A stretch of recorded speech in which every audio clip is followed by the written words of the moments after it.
Hey, Guy Fox here. Today I got a review of David Johnson's primetime performer. 93 overall halfback. I got zone run maxed out on him.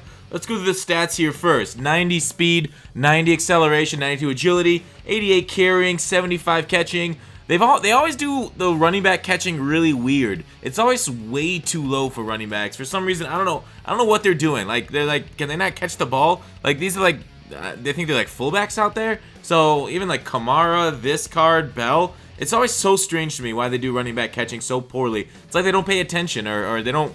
It's like a standard rule across CA. Come down from the top. Hey, fuck the running backs catching. Done. Memo. Andrew Wilson signed off. All right, well, fuck them. That's what the boss says. Anyways, 95 elusiveness with the zone run, 92 break tackle, 86 trucking. We'll through the other stats as we talk through the video. Alright, overall impressions, comparing him to Ricky Williams. So, is there a reason to get any other running back? No. David Johnson, I guess a lot like Ricky Williams. If you want two of him, get him. But like, it's tough to say. I mean, let's just talk about David Johnson himself. Like, but in the end, way too expensive for a running back. That's way too similar to Ricky. So, I did like David a lot. I absolutely adored the way he ran the field. It felt pretty Ricky to me. Like, Ricky's like tier A grade material. Like, I'm not saying David's bad for being like Ricky. I'm just saying the game's made it worthless to get a back like this. He's not like game changing because every team has him. Going for 700K right now, and he's always going to be over 500K because of the primetime performer. I mean, if you have a Cardinals theme team, go ahead and get David Johnson. If not, I think you're fine with Mr. Williams. But the 92 agility, he did feel pretty good on my fingers, moving him back and forth. The issue is, with the right trigger, when you hold right trigger, he doesn't feel so hot. But I will say, when I'm not holding right trigger, oh man, that it was beautiful. That run right there, honestly, game changer. Like that, the ability to like break a tackle, then move forward, and then use that, like, push the pile mechanic, score touchdown.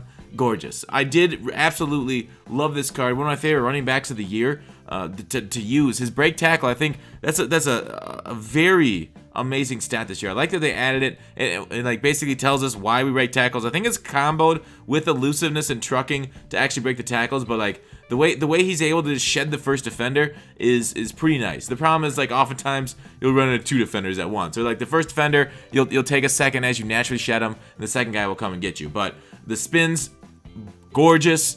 The juke, obviously very nice. I should say those stats. His spin move at 89, juke at 92, carrying 85, break tackle 92, stiff arm 90. All right, so what's this issue?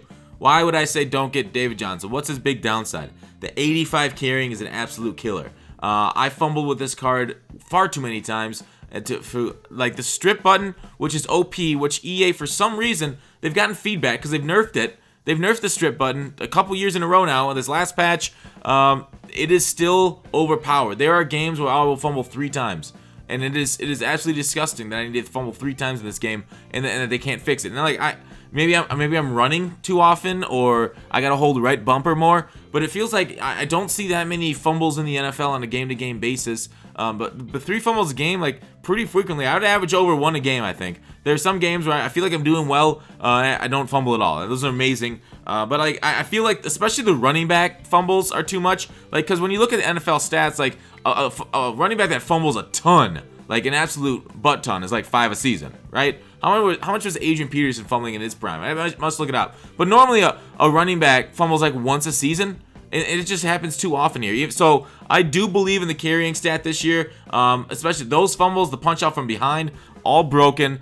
So 85 carrying. So it's tough to really feed this guy and use him as your like number 1 beast, because even if you get that maxed out carrying, you still be putting it on the ground, which is really disgusting. So while he will break a bunch of tackles for you, he'll end up giving it back and ruining your entire day. So it's kind of like, I don't know, great, but not great. Like a Yog Saran. He'll either win you or lose you. Not to the extent that it's going to happen like that. He still needs open holes. You still need to call the right running plays. Like, people are like, oh, running game's only okay. My running game's not that good. Well, call better running plays. Like, there are some running plays that absolutely work. Dives, stretches, tosses, inside zones. Like, look at the field just opens up sometimes with these plays. And so while I do believe the running game is very powerful, overpowered right now, I think Madden developers don't know how to make a football game. I do think they need to nerf the run game from back to where it was pre 2 patches ago. I will say take advantage of it while you can. Run against dudes, doesn't matter what form they are, unless they're run committing or stacking the box. Oh, they're stacking the box, and you just run a toss and make them play or pay. But overall, I mean, the guy's just freaking good. Like, David Johnson's good. Unless you're getting tackled in the backfield, then you're going to have trouble getting out. But, like, look at that. Just exploding away from defenders, getting a touchdown there, shutting off a tackle. Like, just highlight play after highlight play. So get yourself a David Johnson. I cannot recommend this card, though, for the price that he's going for and the fact that Ricky Williams is the thing, because Ricky Williams is overpowered as hell, just like this David Johnson's overpowered.